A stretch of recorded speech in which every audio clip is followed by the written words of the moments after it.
President Mnangagwa is seeking to take advantage of South Korea's strong agriculture foundation in addressing Zimbabwe's food security situation. The president has met his South Korean counterpart, President Hong Seok-yeol, discussing the issue ahead of the South Korea-Africa Summit, which started today.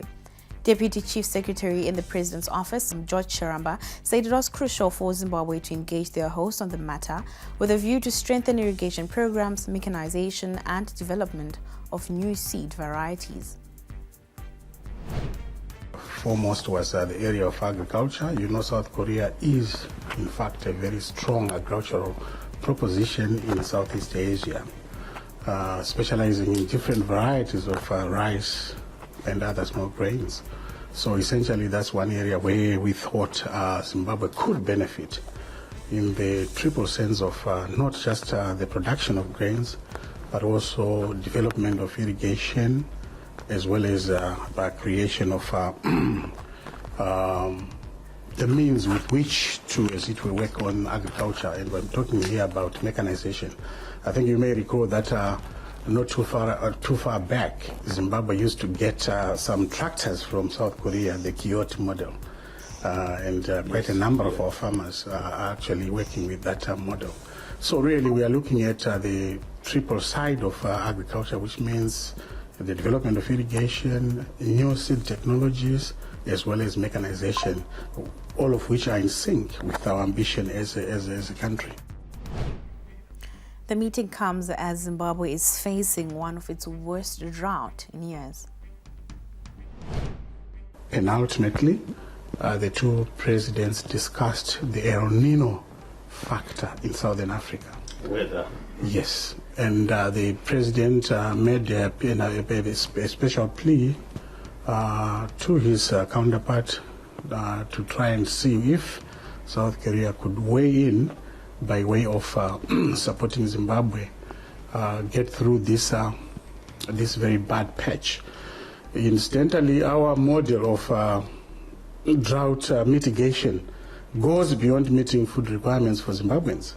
It actually looks forward to drought recovery, which is again what takes us back to the issue of irrigation projects as well as water development. So really it's a very broader scope and model that we have adopted as Zimbabwe, which is why it is asking for more than $3 billion, which is what we're trying to mobilize. And lastly, both leaders agreed that there must be a resumption of JPC or Joint Permanent Commissions, so that we have a framework within which to, as it were, express our bilateral relations. So really that's quite hectic. It is quite hectic and very broad.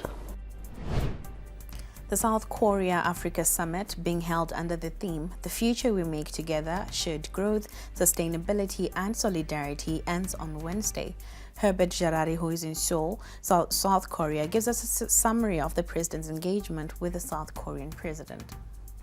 President Mnangagwa and his South Korean counterpart, Mr. Yoon Suk-yeol, today deliberated on issues at the center of the two countries' economic development, including resource beneficiation, development of technology skills, promotion of smart cities, and measures to mitigate the effects of El Nino on vulnerable people.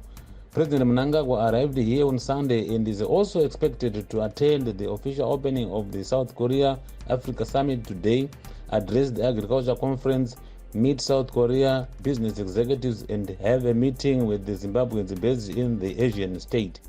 Speaking to journalists after the meeting, Deputy Chief Secretary, Presidential Communications, Mr. George Charamba, said the two leaders dwelt on agriculture, with Zimbabwe angling to benefit from South Korea's vast experience in the production of different varieties of rice and other nutritious grains.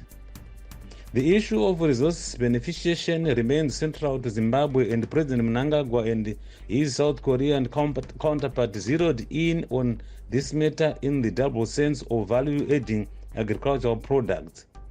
South Korea is a key player, particularly in the food industry, as well as a major actor in the sector of beneficiation of minerals. The two leaders also discussed the development model that South Korea has followed to build smart cities and villages.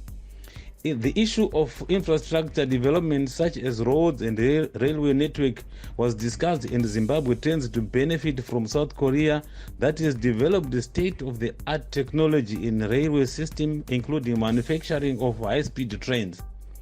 The other area the leaders discussed was on science and technology as well as manpower development, with a view to help Zimbabwe produce more skills in that sector.